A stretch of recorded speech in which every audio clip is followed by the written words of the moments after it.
Bonjour à toutes et à tous, j'espère que vous allez bien, que vous passez une belle journée et que vous allez apprécier le contenu de la vidéo d'aujourd'hui, puisque je vous rapporte une nouvelle decklist, une decklist que je trouve plutôt ingénieuse et qui a été créée par une personne que j'apprécie beaucoup, Pierre Boutet, Pouletto sur le Discord pour ceux qui le connaissent mieux sous ce pseudo-là, qui a réussi à faire top 2 finaliste donc au WCQ de Nantes. Ce WCQ il réunissait un peu plus de 380 joueurs, 380 et des brouettes, quelque chose comme ça, donc il y avait pas mal de niveaux, il y avait pas mal de monde et il a réussi à naviguer au travers des Malice et des Ryzil avec un deck qui était un deck Crystron, Azamina, Kashtira. Bien évidemment, il va vous expliquer tout ça dans cette petite vidéo. Avant que la vidéo ne commence, je tiens quand même à vous rappeler que vous avez la possibilité de rejoindre le Discord et donc de rejoindre une communauté extrêmement active de plus de 1500 duellistes qui seront présents pour vous aider dans vos choix de decklist, pour discuter, échanger sur le jeu, mais également pour participer à des tournois que j'organise toutes les semaines et pourquoi pas remporter des lots offerts par mon sponsor, le Coin des Barons. Mais ceci étant dit, on va laisser la parole au véritable champion de cette vidéo, Pierre Boutet. Et mesdames, messieurs, on est aujourd'hui avec Pierre Boutet et qui est Pouletto sur le Discord. Pas mal de finales perdues, hein, bien évidemment sur le Discord. Aujourd'hui, c'est une finale qui n'est pas heureuse, mais tu finis quand même deuxième lors de ce WCQ Nantes qui regroupait plus de 380 joueurs. 383 je crois. C'est incroyable, c'est incroyable. Explique-nous, qu'est-ce que tu nous as joué? Ouais, déjà pour dire, toujours quand on joue une finale, on la perd, sinon c'est pas drôle. Non, bah, je me suis ramené pour ceux qui jouent sur le Discord doivent bien connaître Crystron Azamina Kashtira, une variante que j'aime bien jouer et que j'ai su mener jusqu'au bout aujourd'hui et qui m'a vraiment bien plu. Ouais, effectivement, ça s'est quand même très bien passé. Justement, au niveau de tes match-up, qu'est-ce que tu as affronté? Alors j'ai affronté 2 Ryzil, 3 Malice, un Labyrinthe, un Fût Vagabond Brise et en finale un Blue Eyes que j'ai perdu malheureusement.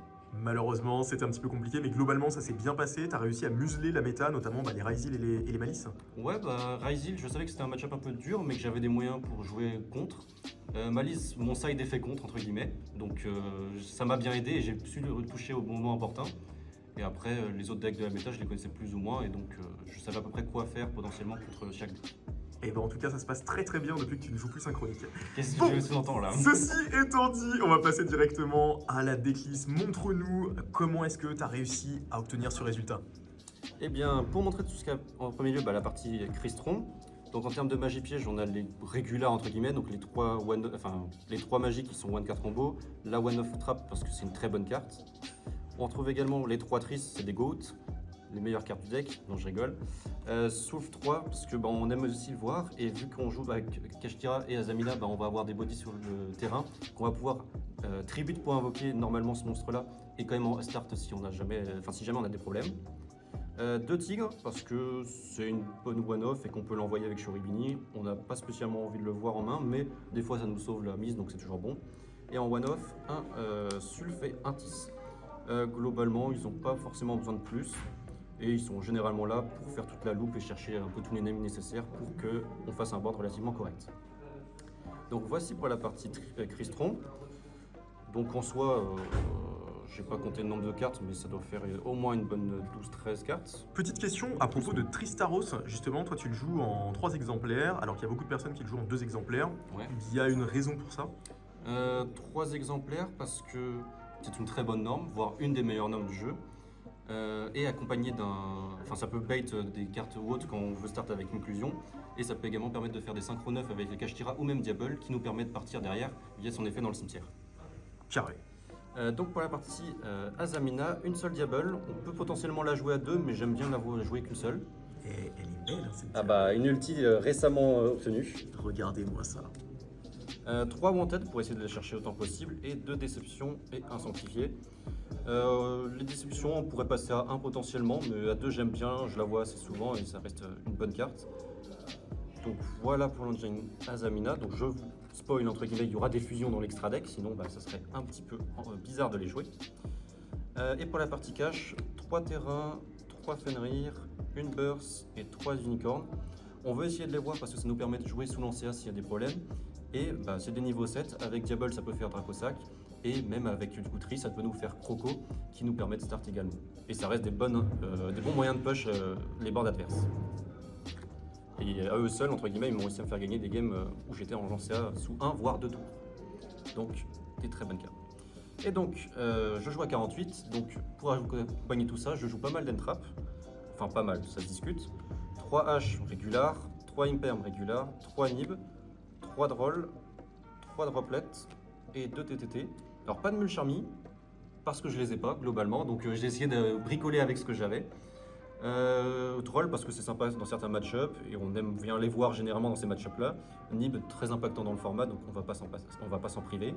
Imperm H régular, TTT parce que ça peut aider un petit peu de draw ou même de take control parfois, et droplet parce qu'on a pas mal de cartes qu'on peut cost ou parce qu'ils ont des effets dans le cimetière, donc autant la jouer autant que possible. Je me posais une question justement par rapport au droll, Ouais. parce que le droll, on le sait que contre Malice, c'est pas forcément la meilleure des cartes, même si ça peut cut certaines draws, etc. Mais il peut quand même logiquement full combo.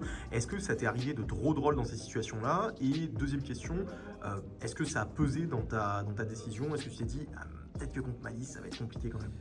Je savais bien contre Malice, c'était pas une très bonne carte, donc je crois même jamais l'avoir résolu contre Malice, voire peut-être contre un Finsmith Malice que j'ai pu rencontrer, mais je sais même pas si je l'ai. Il me semble que je l'avais en main, mais j'ai un doute si je l'ai activé. C'est ce qui m'a fallu un warning d'ailleurs lors des deck check parce qu'ils étaient dans l'autre sens, ils étaient inversés, donc j'étais en mode ah bah super, mais bon, rien de méchant, juste un warning, donc c'était pas méchant en soi. Donc oui, contre Malice, généralement ça sortait très vite et je rentrais ce que je vais vous montrer par la suite qui a pour but de tuer Malice généralement. Ok, impeccable, c'est carré. Donc passons maintenant à l'extra deck. Donc comme on a vu, il y avait un petit package Azamina et Diable, donc les deux targets, l'Omni et la Search, parce que des fois aller chercher Diable et recycler la Azamina pour faire Sylvia, ça nous permet de garder le body de Diable et l'utiliser avec Triss pour chercher pour faire un Croco et Start potentiellement. Donc de très bonnes cartes. Un soldat pour envoyer Tigre au cimetière et parfois également pour revive Dragster, ça peut être marrant. C'est une petite deck que certains ne voient pas aussi. Ça fait un body, donc on peut faire SP, et je suis rubiné parce qu'on va jouer Dracosac et faire des tokens pour envoyer Tigre. Pour ce qui est de la partie Exise, le Nova est infini, et Dracosac et Typhon. Donc Dracosac parce qu'on a joué des niveaux 7, Infini parce qu'on joue des 5 machines, et Typhon parce que je trouve que c'est une bonne carte pour gérer le match-up Ryzil, parce que juste le faire et potentiellement gérer le terrain, ça nous permet de gérer globalement tout le board, et le terrain on peut plus ou moins jouer sur sa présence via des entraps. Donc généralement c'était une carte que j'aime bien dans le match-up. Pour la partie synchro maintenant, parce qu'à Skip c'est un deck synchro, 2 Electus, besoin de jouer 2 de toute façon pour tout ce qu'il faut, un Dragster, un Croco parce que justement ça peut nous faire sortir avec Triss et les niveaux 7, un Quarion que j'ai dû invoquer 1 ou 2 fois, parce que j'ai entre autres, parce que contre Labyrinth je pouvais pas cibler les monstres, contre Fuva c'est Fuva, contre Malice c'est Malice. Ryzil, j'ai dû l'invoquer une fois je crois, mais pas plus pour autre. Et après, ça s'explique aussi parce que, comme on a pu le voir, il n'y a pas Citri pour le moment. Mais où est-elle? La réponse bientôt. Et enfin un niveau 12, parce que comme ça peut nous permettre de dodge Imperm avec Triss, et parce que ça peut nous gérer les bodies où on peut pas cibler par exemple. Bon, les TQN, Yusei parce que j'ai joué synchronique, donc voilà. Donc voilà pour ce qui est de l'extra. On va maintenant voir le side. Donc le side, globalement l'approche c'était il me faut quelque chose pour gérer contre Malice. Parce que c'est un match-up qui peut se gérer via juste l'effet de la trappe, parce que ça empêche les bannissements, mais il faut pouvoir arriver jusqu'à la trappe. Donc pour ce faire, 3 lancers, un peu comme tout le monde, et 3 chasseresses. Le but c'est d'abattre autant que possible Malice. Ça a réussi quand je les touchais, donc très content de leur présence. Question justement à propos de Chaos Hunter. Chaos Hunter, bon, on en a parlé en off un petit peu, mais ça se prend pas mal de choses, ça se prend beaucoup de choses, et ça peut parfois être une fin de game directement si ces choses se résolvent, notamment Metaltronus qui est énormément joué. Il y a parfois donc des petits malins qui jouent le Cerbère, il y a des gens qui jouent Talent. Comment est-ce que tu as réussi à naviguer autour de ça? Je n'en ai pas spécialement pris sur KO, enfin sur Chasseresse du moins. J'ai pu en voir quelques-uns sur des bestiaux, parce que j'en ai des bestiaux qui arrivent, et quand je les voyais, j'étais en mode mince, ça m'embête bien. Mais globalement non, pas de TTT, pas de Metaltronus. Cerbère, il y a une game où j'ai pu l'enlever via Licorne avant qu'il puisse le faire, donc ça allait. Mais globalement rien qui a fait changer de camp notre chasseresse, donc très content. Impeccable. Une solution au time, un petit bombardier. C'est la solution au time classique. Il coste un monstre sur le terrain pour affliger son montant de niveau x 200, donc c'est toujours ça. Ça t'est arrivé de la sortir? Une fois contre flou parce que j'étais pas sûr, mais pas plus. Ok. Vu qu'on joue à Zamina, une petite subversion qu'on peut remplacer et rentrer à la place des déceptions et de l'autre carte à Zamina, et qui peut justement bien surprendre à placer un déto ou n'importe quelle autre carte dans une magie piège. Un plumeau parce que je me suis dit au cas où pour des deck trap. Initialement c'était Sanctuaire Artefact mais je trouvais que ça pouvait se faire un peu trop contre Malice. 2 PTT pour chercher que ce soit plumeau, submersion ou TTT. Et enfin la petite citrie parce qu'on ne savait pas tous où elle était, que je rentre généralement en first mais j'ai dû je l'ai rentré généralement en first quand je jouais des match-ups où ça servait à quelque chose de ban des monstres, mais j'ai jamais dû l'invoquer aujourd'hui. Ok. Et enfin 3 pistéos. Parce que c'est des bonnes cartes dans le match-up actuel, que ce soit dans Blue Eyes ou même d'autres cartes qui jouent des Light et Ténèbres dans le set. Effectivement. Voilà, donc 48. Ça pourrait jouer à 50 avec une ou deux cartes en plus, mais j'aime bien 48 donc je suis resté là-dessus. Si jamais justement tu avais des modifications à faire avec ce deck-là, est-ce que tu as des choses qui t'ont manqué aujourd'hui? Est-ce que tu avais des choses en trop? Qu'est-ce que tu aurais changé?